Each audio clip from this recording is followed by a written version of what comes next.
பெரியம்மாவுக்கு high pressure இருக்கு. அவங்க அம்மன் சன்னிதானத்தை 11 முறை சுத்திட்டு தீ வேற மிதிக்க போறாங்க. அவங்களுக்கு ஏதாவது ஆயிடுமோன்னு கவலையா இருக்கு.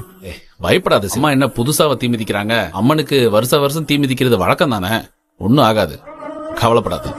அன்னபூர்ணி, இன்னைக்கு நீ தீல விழுந்து பொசுங்க போற. நான் சொன்ன மாதிரி செஞ்சிட்டீங்களா? செஞ்சுட்டு அண்ணே, அன்னபூர்ணி கரெக்டா 13வது அடி எடுத்து வைக்கிறப்போ நான் வெட்டி வச்ச பள்ளத்துல கால் தடு மாதிரி விழுந்துருவாங்கண்ணே. நெருப்பு கண்ணாலு அவங்க உடம்பு புசிக்கிறோம். இது போதும்டா. சரி, வேலையை பாருங்க. சரி. அம்மன் சன்னதிய 11 முறை சுத்தி வந்துட்டீங்களா? சுத்தி வந்துட்டேன் சாமி. சரிம்மா, உட்காருங்கம்மா.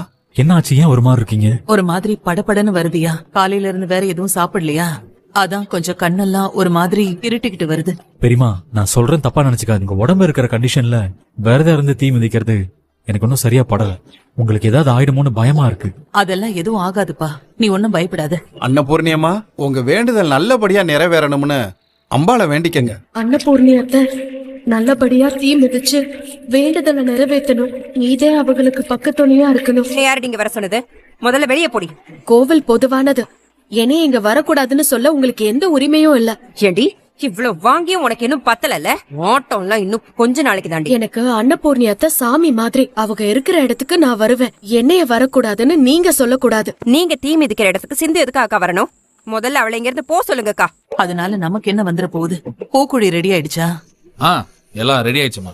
இந்தாங்கம்மா, இந்த மாலையை அன்னபூர்ணி அம்மா கழுத்துல போடுங்க. மா, சரி, நீங்க போய் பூக்குழி இறங்குங்க. தீ மிதிச்சு நேத்தி கடனை நிறைவேற்றணுமா?